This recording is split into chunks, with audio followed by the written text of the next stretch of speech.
చక్రి మహాలక్ష్మిని తన ఇంటికి తీసుకువెళ్లి కుట్ర చేసిన ప్రతాప్కు షాక్ ఇచ్చిన మాధవ, కేశవ, కన్న. అసలు ఇదంతా ఎలా జరిగిందనేది వీడియోని స్కిప్ చేయకుండా చివరి వరకు చూడండి. పొదరిల్లు రేపటి ఎపిసోడ్స్లో ఏం జరగబోతుందో ముందుగా తెలుసుకోవాలి అనుకుంటే వీడియోని లైక్ చేసి ఛానల్ని సబ్స్క్రైబ్ చేసుకుని పక్కనే ఉన్న బెల్ సింబల్లో ఆల్ పై క్లిక్ చేయండి. చక్రి మహాలక్ష్మి ఇద్దరు ఒకటవ్వాలని మీరు కూడా కోరుకుంటే కామెంట్లో ఎస్ అని టైప్ చేయండి. మొత్తం మీద చూసుకున్నట్లయితే గనక మహాలక్ష్మి మీద పగ తీర్చుకోవడం కోసం తనును పెళ్లి వరకు తీసుకువెళ్లి రిజెక్ట్ చేసింది కదా. మహాలక్ష్మిని కూడా అలాగే రిజెక్ట్ చేయాలి అన్న ఉద్దేశంతో భూషణ్ అయితే చాలా పెద్ద ప్లానే వేసి మొదట 3 రౌండ్స్ కూడా పాస్ అయ్యేటట్టు చేసి చివరగా జాబ్ వచ్చింది అని సర్టిఫికెట్స్ తీసుకురమ్మని చెప్పి మహాలక్ష్మి దగ్గర నుంచి సర్టిఫికెట్స్ తీసేసుకోవడంతో ఎవరు మీరు, ఎందుకు నా సర్టిఫికెట్స్ తీసుకున్నారు, ఎందుకు నన్ను పొమ్మంటున్నారు అంటూ నిలదీసిన మహాలక్ష్మికి మాస్క్ తీసి వాడి మొహం కాస్త చూపిస్తాడు. నువ్వా అని చెప్పాను గానీ నేనే. ఇప్పుడేంటి, కావాలనే ప్లాన్ చేశానే, నువ్వు నన్ను పెళ్లిపీటల వరకు తీసుకొచ్చి మరి డ్రైవర్ గారిని పెళ్లి చేసుకుని వెళ్ళిపోయావు కదా, అందుకని ఆ బాధ ఎలా ఉంటుందో నీకు తెలియాలి అన్న ఉద్దేశంతోనే నేను ఇలా చేశాను అంటూ ఇంకా చెప్తాడు. చెప్పేసేసరికి ఏంట్రా నువ్వు నన్ను చేసేది అనగానే మరి ఏమనుకున్నావు, నీ భూషణ్ని తక్కువ అంచనా వేస్తున్నావా? సర్టిఫికెట్స్ నేను తీసుకున్నాను. మొదటిసారి సర్టిఫికెట్స్ మీ నాన్న తగలపెట్టేశాడంట కదా, రెండోసారి సర్టిఫికెట్స్ను కూడా మర్చిపో. ఇంకా నువ్వు ఎక్కడా జాబ్ చేయలేవు, జాబ్ చెయ్యకుండా చేయడమే నా పని అని చెప్పి ఇంకా భూషణ్ కాస్త ఛాలెంజ్ చేస్తాడు. ఇక్కడే ఉండరా, నేను 5 నిమిషాల్లో వస్తానని బయటకు వస్తుంది. ఏంటి మహాలక్ష్మి గారు, జాబ్ వచ్చిందా, ఎప్పటి నుంచి అయిన వాళ్ళు, ఈ రోజా రేపా అని చెప్పాను కానీ నా సర్టిఫికెట్స్ నాకు కావాలి అనేసరికి ఏమైంది మహాలక్ష్మి గారు అనగానే అక్కడ పిల్లకోడు ఉన్నాడనేసరికి పిల్లకోడు అక్కడ ఎందుకున్నాడు అని చక్రి అడుగుతాడు. జరిగిన విషయం అంతా కూడా చెప్పుకొచ్చేసరికి ఏంటి కావాలన్న పిల్లకోడు అక్కడ ఉండి మిమ్మల్ని ఇబ్బంది పెట్టడానికే ఈ జాబ్ మీకు వచ్చినట్టు చెప్పాడా, పదండి అని చెప్పి ఇంకా లోపలికి వచ్చిన తర్వాత రే సర్టిఫికెట్స్ ఇవ్వరా, అసలు మహాలక్ష్మి గారి జోలికి నువ్వెందుకు వచ్చావు, నువ్వు రావాల్సిన అవసరం ఏముంది అని చెప్పి నిలదీసేసరికి వస్తానురా, ఖచ్చితంగా వస్తాను, ఇది నన్ను నమ్మించి మోసం చేసింది, ఆఫ్టర్ ఆల్ డ్రైవర్ గాడివి, నువ్వేం చేస్తావరా అంటూ ఇంకా వాడిని తక్కువ చేసి మాట్లాడేసరికి నాకు చాలా కోపం వస్తుంది చక్రి గారు, వాడి అంతు చూడాల్సిందే, వాడిని మాత్రం వదిలిపెట్టకూడదు అంటూ చాలా కోపంగా మాట్లాడుతుంది మహాలక్ష్మి. మాట్లాడేసరికి ఇంకా వెంటనే ఆ టేబుల్ మీద వాడిని పడుకోబెట్టి వాడి హెడ్ని ఆ టేబుల్ కేసి నొక్కేసేసరికి సర్టిఫికెట్స్ ఎక్కడున్నాయరా మహాలక్ష్మి గారు, సర్టిఫికెట్స్ ఎక్కడున్నాయి అనగానే ఒరే కుమారు సర్టిఫికెట్స్ ఇచ్చారా అనేసరికి ఈ సర్టిఫికెట్స్ కాస్త మహాలక్ష్మి చేతిలో పెట్టేస్తారు.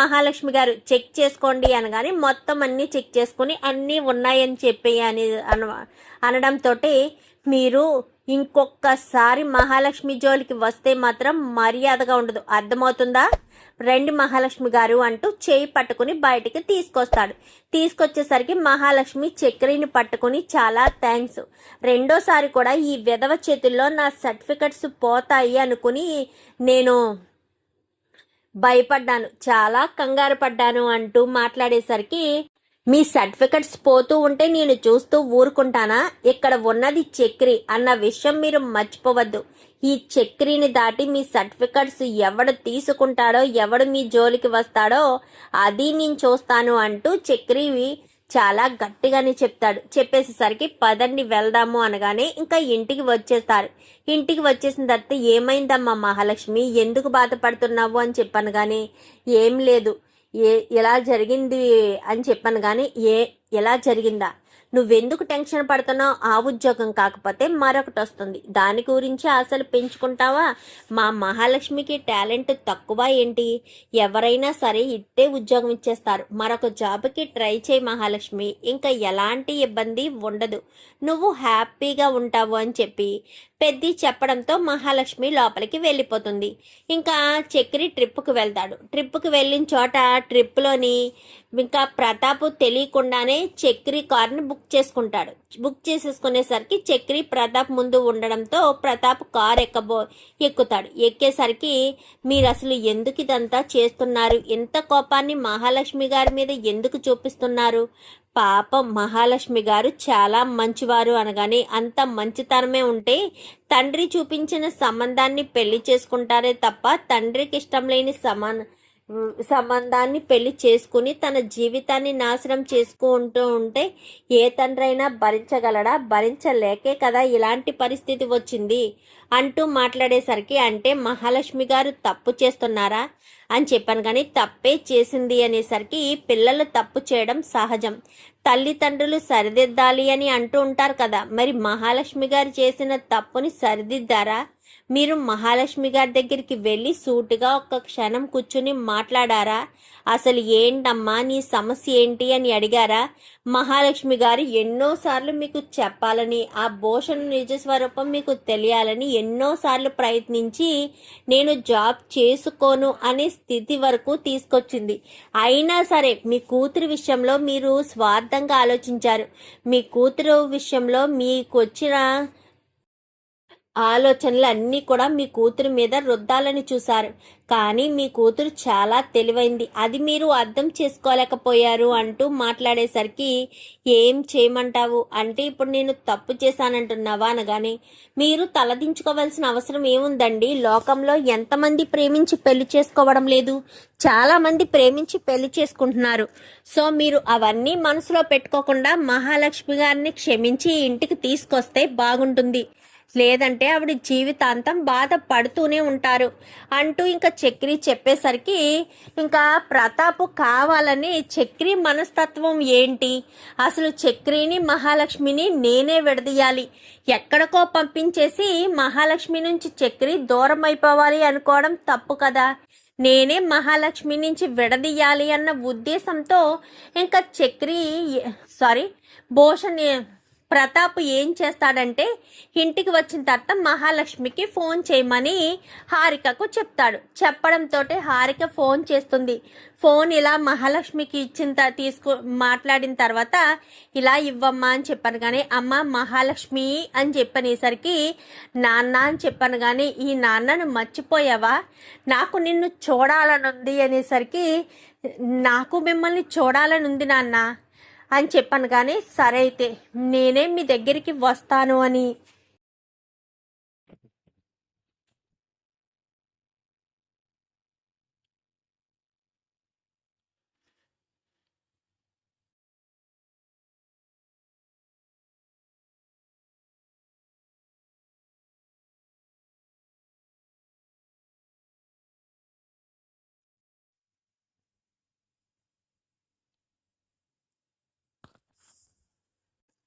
ప్రతాప్ చెప్తాడు. ఏంటి మామయ్య మీరు మహాలక్ష్మిని క్షమిస్తున్నారా అనగానే, తను నా కూతురు, తనంటే నాకు చాలా ఇష్టం, అలాంటిది మహాలక్ష్మిని క్షమించకుండా ఎలా ఉంటాను, ఖచ్చితంగా క్షమిస్తాను అని చెప్పి ఇంకా ప్రతాప్ అయితే చెప్తాడు. తను చెప్తుంటాడే కానీ నమ్మకంగా అనిపించదు హారికకి, ఎందుకంటే ప్రతాప్ మనస్తత్వం ఏంటో హారికకు తెలుసు కదా, తప్పు చేస్తే ఎవరైనా సరే శిక్షించే మనస్తత్వం ఉన్నవాడు, అలాంటిది కూతుర్ని క్షమిస్తాడా, ఇంటికి తీసుకొస్తాడా అని అపనమ్మకంతో ఉంటుంది. ఇంకా ప్రతాప్ కాస్త మహాలక్ష్మి వాళ్ళ ఇంటికి వెళ్తాడు.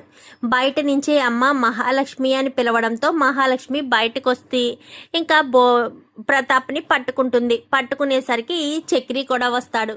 రండి బయలుదేరండి మన ఇంటికి వెళ్దాం అని చెప్పాను కానీ, ఎక్కడికి నాన్న, పెళ్ళయ్యాక మీరు ఇక్కడే ఉన్నారు కదా, ఒక 10 రోజులు మన ఇంటి దగ్గర ఉండి వెళ్దాము అని చెప్పనేసరికి సరే అని ఇంకా అక్కడి నుంచి కాస్త బయలుదేరతారు. వెళ్ళొస్తామన్నయ్య అని చెప్పి ఇంకా వీడు చెప్తాడు, వెళ్ళొస్తాం పెద్ది అని తను చెప్తుంది. చెప్పేసరికి ఇంకిద్దరు కూడా బయలుదేరి ప్రతాప్ ఇంటికి వస్తారు. వచ్చిన తర్వాత ప్రతాపు తనని చాలా బాగా చూసుకుంటాడు. అక్కడికి వెళ్ళడం ఇక్కడికి వెళ్ళడం ఇంట్లోవన్నీ చూసుకోవడం చాలా మర్యాదగా బట్టలు కోట్లు బట్టలు పెట్టడం బంగారం పెట్టడం అన్నీ కూడా అల్లుడిని చాలా బాగా చూసుకుంటాడు. చూసుకునేసరికి మహాలక్ష్మి చెప్పాలని అనుకోదు. ఎందుకంటే మోసం చేశారా అది ఇది అని చెప్పాలని అనుకోక సైలెంట్గానే ఊరుకుంటుంది మహాలక్ష్మి. కానీ వీడు మోసగాడు అన్న విషయం బయట పెట్టాలి అన్న ఉద్దేశంతో ఒక 10 లక్షల రూపాయలు తీసి చక్రికి ఇస్తాడు. చక్రికి ఇచ్చి, బాబు చక్రి, ఏమనుకోవద్దు బాబు, కొంచెం ఈ డబ్బులు తీసుకెళ్ళి నువ్వు బ్యాంకులో డిపాజిట్ చేయగలవా అని చెప్పాను. కానీ అంత డబ్బు చక్రికి ఎందుకు నాన్న, ఎవరొకరికి ఇచ్చి పంపించవచ్చు కదా.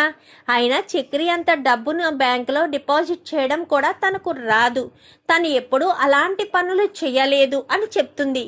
చెప్తే మాత్రం పకడ్బందీగా ప్రతాప్ ప్లాన్ చేసుకున్నవాడు మరి 10 లక్షలు ఇచ్చి పంపించకపోతే ఏం చేస్తాడు? అలా ఏముండదమ్మా, అల్లుడు గారికి అన్ని విషయాలు తెలియాలి. 1-2 సార్లు కష్టతరం అవుతుంది, తర్వాత ఈజీనే కదా అవుతుంది. ఏం కాదు అల్లుడు గారు, మీరు తీసుకుని వెళ్ళండి అనగానే ఎందుకో డౌట్ కొడుతూనే ఉంటుంది వీడికి. ఏంటి, నాకు 10 లక్షలు ఇచ్చి మరీ పంపించారు, ఏ ఉద్దేశంతో పంపించారు, దీని వెనక ఏదైనా మతలబ్ ఉందా, దీని వెనక ఏదైనా ఉందా అన్న ఆలోచనతోనే చక్రి ఆ డబ్బు తీసుకుని బయలుదేరతాడు. బయలుదేరేసరికి మధ్యదారిలో ఒక 4 రౌడీలు కారు నాపేస్తారు.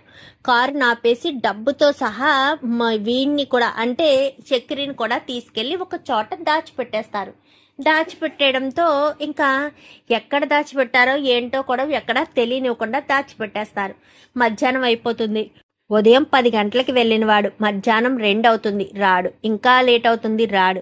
ఇంకా అలాగే టైం అయిపోతూ ఉంటుంది కానీ రాడు. ఏంటమ్మా చక్రి 10 లక్షలు తీసుకుని బ్యాంకుకి వెళ్ళాడు ఇంకా రాలేదు, ఒక్కసారి బ్యాంకుకి కాల్ చేసి మాట్లాడతానని బ్యాంకుకి ఫోన్ చేస్తే బ్యాంకుకి ఫోన్ వెళ్తుంది. ఫోన్ వెళ్ళేసరికి ఇలా నా అకౌంట్లో 10 లక్షలు వేయమని మా అల్లుడు ఏమన్నా తీసుకొచ్చాడా అనగాని ఎవరూ తీసుకురాలేదు సార్ అని చెప్పనేసరికి ఒక్కసారిగా షాక్ అయిపోతుంది మహాలక్ష్మి.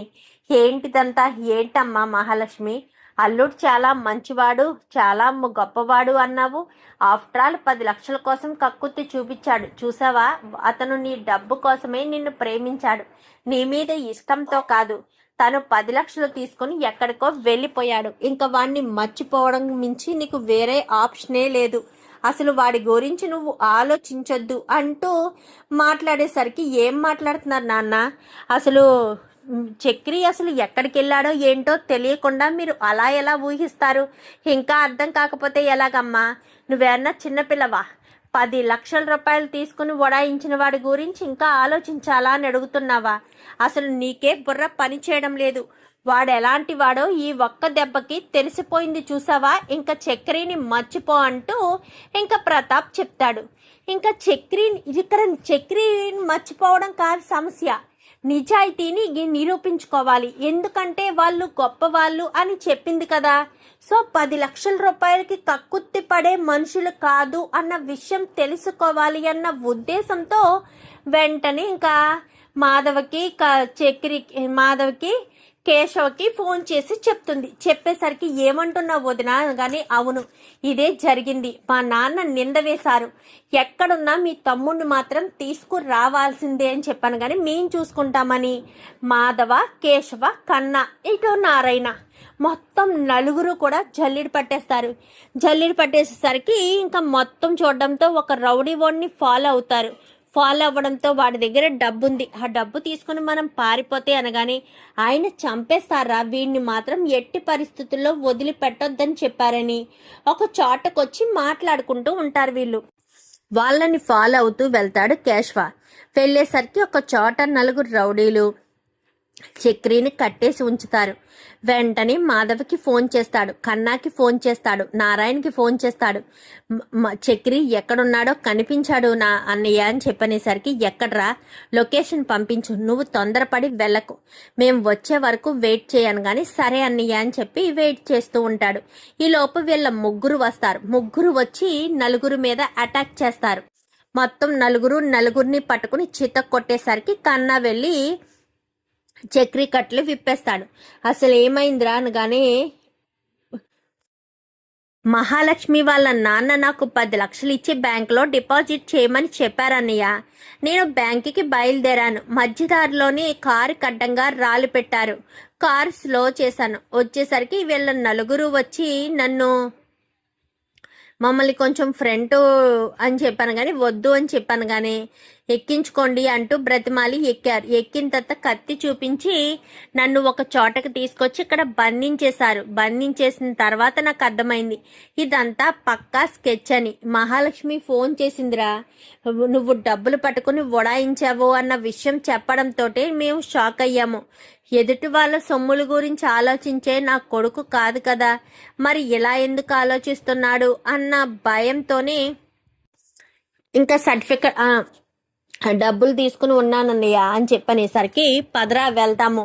అసలు ఆయన అలా ఎలా చేస్తాడు అంటే ప్లాన్ చేసి మరి మిమ్మల్ని ఇక్కడ తీసుకొచ్చి మహాలక్ష్మి దృష్టిలో నువ్వు డబ్బు మనిషివని నిరూపించడం కోసమే ఇలా చేసుంటాడు అనగానే అవునన్నయ్య నువ్వు చెప్పేది నిజమే. రే ఈ 4 రౌడీల్ని పట్టుకొనరా, వీళ్ళ 4 మనకు సాక్ష్యం, పదండి వీళ్ళని తీసుకునని మొత్తం 4 కూడా ఆ రౌడీలను తీసుకెళ్లి సరాసరి ప్రతాప్ కాళ్ళ మీదకి తోసేస్తారు. తోసేసరికి ఇదిగోండి మీ 10 లక్షలు ఎక్కడికి పోలేదు, కానీ మీరు మా తమ్ముడి మీద నింద వేశారు. మా తమ్ముడు 10 లక్షలు పట్టుకుని పారిపోయాడని. మాది కాని సొమ్ము కోసం మేము అస్సలు ఆశపడము, మా సొమ్మును వదులుకోవడానికి సిద్ధపడము. అలాంటిది 10 లక్షల రూపాయలు ఆశ చూపిస్తే నా తమ్ముడు కరిగిపోయి డబ్బుకు దాసోహం అయిపోయి డబ్బు తీసుకుని వెళ్ళిపోతాడనుకున్నారా? అసలు అలా ఎలా ఆలోచించగలిగారు? మీ చీప్ మెంటాలిటీ ఇంతకు మించి ఏం ఆలోచిస్తుంది?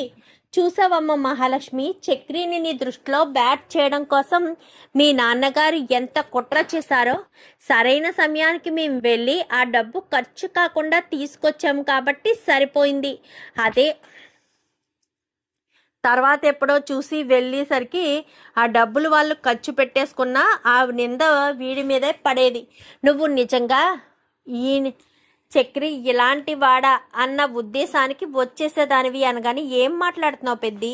చక్రి ఎలాంటి వాడో నాకు తెలీదా? చక్రిని నిన్ను చూస్తున్నాను. చక్రి ఎలాంటి వాడో తన మనస్తత్వం ఎలాంటిదో నాకు అన్నీ తెలుసు.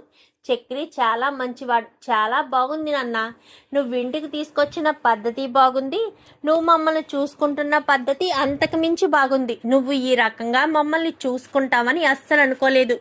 గౌరవ మర్యాదగా ఇంటికి రమ్మని చెప్పి 10 లక్షలు చేతిలో పెట్టి తనని దొంగ అంటూ నింద వేశావు. తప్పు నాన్న, చాలా తప్పు. సరైన సమయానికి పెద్ద వాళ్ళు వెళ్ళి కాపాడి తీసుకొచ్చారు కాబట్టి చక్రికి ఏమీ కాలేదు. లేదంటే చక్రికి ఏదో ఒక ప్రమాదం జరుగుండేది కదా, చక్రి బాధపడేవాడు కదా. చక్రి ఎప్పుడు అలాంటి పని చేయడు. ఇదిగోండి డబ్బు అని డబ్బును కాస్త ఇచ్చేసి రా చక్రి అనగానే వద్దు వెళ్ళొద్దమ్మా వెళ్ళొద్దు అనగానే ఏం వెళ్ళడం కాదు, వెళ్ళిపోతా, మేము ఇక్కడ ఒక్క క్షణం ఉండము.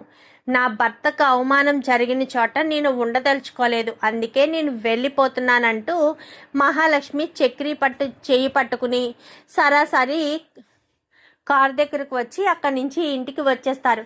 ఇంటికి వచ్చేసిన తర్వాత నన్ను క్షమించండి చక్రి గారు, నా వల్లే కదా మీకు ఇన్ని కష్టాలు, నా వల్లే కదా మీరు ఇన్ని నిందలు మోస్తున్నారు, నా వల్లే కదా ఇదంతా చేస్తున్నారు అంటూ మాట్లాడేసరికి ఏం మాట్లాడుతున్నారండి?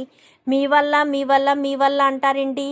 నాకు ఇది బాధ్యత అని నేను అనుకున్నాను. మీరు నన్ను భర్తగా అనుకున్నా అనుకోకపోయినా నేను మిమ్మల్ని భార్యగానే అనుకున్నాను. అందుకే తన మీద ఏ నింద పడకూడదని, తన గురించి ఆలోచించాలనే మీ మాట కాదనకుండా మీ నాన్నను ఒప్పించి మీరు ఆ ఇంటికి వచ్చేటట్టు చేశాను. కానీ మీ నాన్న ఎంత దుర్మార్గంగా ఇలా మోసం చేస్తారని కలలో కూడా అనుకోలేదు. లేదంటే మిమ్మల్ని ఇక్కడికి తీసుకొచ్చేవాడినే కాదు అంటూ మాట్లాడేసరికి మా నాన్నతో మాట్లాడింది మీరా అనగానే అవును, మీరేదో తప్పు చేసినట్టు మీ నాన్నగారు ఫీల్ అవుతున్నారు. ఇప్పుడు ఫీల్ అవుతారు మీ నాన్నగారు. మీరు తప్పు చేసినట్టు కాదు, మీ నాన్న తప్పు చేసినట్టు. ఎందుకంటే కూతుర్ని అల్లుడిని ఇంటికి పిలిచి అల్లుడికి అవమానం చేసి పంపిస్తే తప్పు చేసినట్టు తల దించుకోకపోతే ఎలా కుదురుతుంది? అందుకే మీ నాన్నగారు తప్పు చేసినట్టు తల దించుకుంటారు అంటూ ఇంకా చక్రి చెప్తాడు. ఏదేమైనా నన్ను క్షమించండి అనగానే మీరు నాకు క్షమాపణ చెప్పొద్దు మహాలక్ష్మి గారు, మీరంటే నాకు చాలా అని చెప్పి అక్కడి నుంచి వెళ్ళిపోతాడు. ఏంటి మహాలక్ష్మి గారు సారీ చక్రి ఏటో అంటున్నారు, మీరంటే నాకు చాలా అంటూ ఏదో మాట్లాడాడు. అసలు చక్రి ఏమనుకుంటున్నాడు, నన్ను తనని దృష్టిలో ఏమని ఫీల్ అవుతున్నాడు? కొంపదీసి చక్రి తనను నేను భర్త అని అనుకుంటున్నాడా? నా భర్తగా చలామణి అవ్వాలని అనుకుంటున్నాడా? చక్రి నన్ను ఇష్టపడుతున్నాడా అన్న ఆలోచనకు వస్తుంది మహాలక్ష్మి.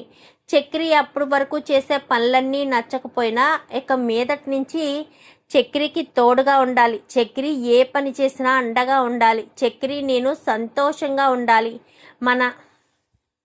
అని మహాలక్ష్మి ఆలోచిస్తూ ఉంటుంది. ఇంకా ఒకరితో ఒకరు ఇలా మాట్లాడుకోవడం చూసిన పెద్ది ఇది ఎంతవరకు దారితీస్తుందో. చక్రి మహాలక్ష్మిని బాగా మిస్ అవుతున్నాడు, మహాలక్ష్మితోనే ఉండాలనుకుంటున్నాడు ప్రతి క్షణం. చక్రి గురించి మహాలక్ష్మి కొంచెం కాకపోతే కొంచెమైనా ఆలోచిస్తే సరిపోయేది. తను ఆలోచించకుండానే ఇంకా కన్నా, కేశవ, ఇటు మాధవ ముగ్గురు కూడా ఏంటన్నయ్య ఇలా జరిగింది అనగాని, ఇది ఒకందుకు మంచిదే, చక్రి ఎలాంటి వాడో అని వాళ్ళ కుటుంబానికి తెలుస్తుంది. డబ్బు కోసం ఆశపడే మనిషి కాదని, నీతి నిజాయితీ ఆడవాళ్ళ పట్ల గౌరవం ఉండే మనిషి అన్న విషయం వాళ్ళకి అర్థమవుతుంది. లేదంటే నా తమ్ముడి మీద నింద వేస్తారా? నా తమ్ముడికి విద్యాబుద్ధులు నేర్పించకపోవచ్చు, కానీ గొప్పగా మంచిగా బ్రతకడం నేర్పించాను. నా పరువు తీసే పనులు, నాకు అవమానం చేసే పనులు ఎప్పటికీ నా తమ్ముళ్ళు చేయరని నేను గట్టి నమ్మకంతో ఉంటాను అని చెప్పి మాధవ్ అంటాడు. అవునన్నయ్య, నేను ఎప్పటికీ ఏ తప్పు పొరపాటు చేయను, అబద్ధాలైతే చెప్తాను కానీ ఇలా తప్పులు మోసాలు చెయ్యనన్నయ్య అంటూ మాట్లాడడంతో అవును నిజమే అని ఇంకా అంతా కూడా సంతోషంగా ఉంటారు. ఇక్కడ ప్రతాప్ని మాత్రం హారిక అడుగుతూ ఉంటుంది, తప్పు చేశారు మావయ్య, చాలా పెద్ద తప్పు చేశారు. ఇప్పటికే మహాలక్ష్మి దృష్టిలో మీరు సర్టిఫికెట్స్ చించేసి గొప్ప స్థాయికి వెళ్ళారు, ఇప్పుడు ఈ దెబ్బతో పాతాళానికి పడిపోయారు. మీకు ఇంకా కూతురు మీద ప్రేమ ఉంది, ప్రేమతోనే తీసుకొచ్చారు అనుకున్నాను. కూతురి మీద ప్రేమతో కాదు, అల్లుడి మీద పగతో తీసుకొచ్చారని, ఏదో రకంగా బ్లేమ్ చేయాలి అన్న ఉద్దేశంతోని ఇదంతా చేశారని క్లియర్గా తెలుస్తుంది. అది తెలిస్తే కనుక మీలో కూడా మార్పు వస్తుంది. మీరు తప్పు చేశాననే పశ్చాత్తాపం మీలో వస్తే మహాలక్ష్మి వాళ్ళని అడగండి అంటూ, మహాలక్ష్మి వాళ్ళకి క్షమాపణ చెప్పండి అంటూ హారిక చెప్తుంది. ఏంటే మా నాన్నని క్షమాపణ చెప్పమంటున్నావా అనగానే, తప్పదండి, తప్పు చేసినప్పుడు క్షమాపణ చెప్పాల్సిందే కదా, చెప్పకుండా ఎలా కుదురుతుంది? ఇంకా మహాలక్ష్మి కూడా చక్రి గురించి ఆలోచిస్తూ జాబ్ ట్రయల్స్ చేసుకుంటూ ఉంటుంది. ఏదో ఒక మంచి జాబ్ రావాలి, మంచి జాబ్ వస్తే అప్పుడు నేను సంతోషంగా ఉంటాను. ఈ ప్రాబ్లమ్స్ ఇవేమీ నాకు కనిపించవు. నాన్న ఇంత మోసం చేస్తాడని అస్సలు అనుకోలేదు. ఎట్టి పరిస్థితుల్లో నాన్న మోసం చేయకపోయి ఉంటే హ్యాపీగా ఈ పాటికి అక్కడే ఉండేవాళ్ళమని ఇంకా ఎంతో సంతోషంగా అనుకుంటుంది. ఆ మహాలక్ష్మి చక్రిని దూరం పెట్టాలని కదా ప్రయత్నం చేస్తుంది, కానీ ఇప్పుడు అలా ఆలోచించదు. చక్రికి అవమానం జరిగిందని మాత్రం ఆలోచిస్తుంది. అవమానం జరిగింది కాబట్టి చక్రికి చాలా బాధ అనిపిస్తుంది. తనని ఓదార్చాలి, తను చెయ్యని తప్పుకు శిక్షగా దొంగతనం మీద పడింది, తనకు ఆ దొంగతనం నుంచి బయటపడినందుకు తను గిల్టీగా ఫీల్ అయినా తనని ఓదార్చాలి అని మహాలక్ష్మి కాస్త అనుకుని చక్రిని పిలుస్తుంది. క్షమించండి చక్రి గారు అనగానే, ఎన్నిసార్లు చెప్తారండి, మీ నాన్నగారు చేసిన తప్పుకు మీరు ఎన్నిసార్లు క్షమాపణ చెప్తారు? అది నాకే క్షమాపణలు ఏమీ అవసరం లేదు, మీరు సంతోషంగా ఉండండి. జాబ్ ట్రయల్స్ కోసం ట్రై చేస్తున్నారా? ఏదైనా కంపెనీలో జాబ్ వేకెన్సీ దొరికిందా అనగాని, అదే చూస్తున్నానండి అని చెప్పి మహాలక్ష్మి కాస్త చెప్తుంది. చెప్పడంతో ఇంకా చక్రి మహాలక్ష్మి గారికి జాబ్ వస్తే మంచి గిఫ్ట్ తీసుకొచ్చి ఇవ్వాలి అని ఎంతగానో సంతోషపడుతూ ఇంకా ట్రిప్ ఉందని అక్కడి నుంచి వెళ్ళిపోతాడు. మహాలక్ష్మి మీద తను చూపిస్తున్న కేరింగ్ అవన్నీ కూడా చాటుగా ఉండి చూస్తూనే ఉంటాడు మాధవ. ఇదేంటి, వీడు మహాలక్ష్మి మీద ప్రేమని పెంచుకుంటున్నాడు, రేపన్నా రోజున మహాలక్ష్మి ఇంటి నుంచి వెళ్ళిపోతే వాడు ఏమైపోతాడో అని భయపడుతూ ఉంటాడు చక్రి. మాధవ్ అయితే చక్రి గురించి చూద్దాం మరి రాబోయే ఎపిసోడ్స్లో ఏం జరుగుతుందో. వీడియో నచ్చితే లైక్ చేసి ఛానల్ని సబ్స్క్రైబ్ చేసుకుని పక్కనే ఉన్న బెల్ సింబల్లో ఆల్ పై క్లిక్ చేయండి. Thank you for watching.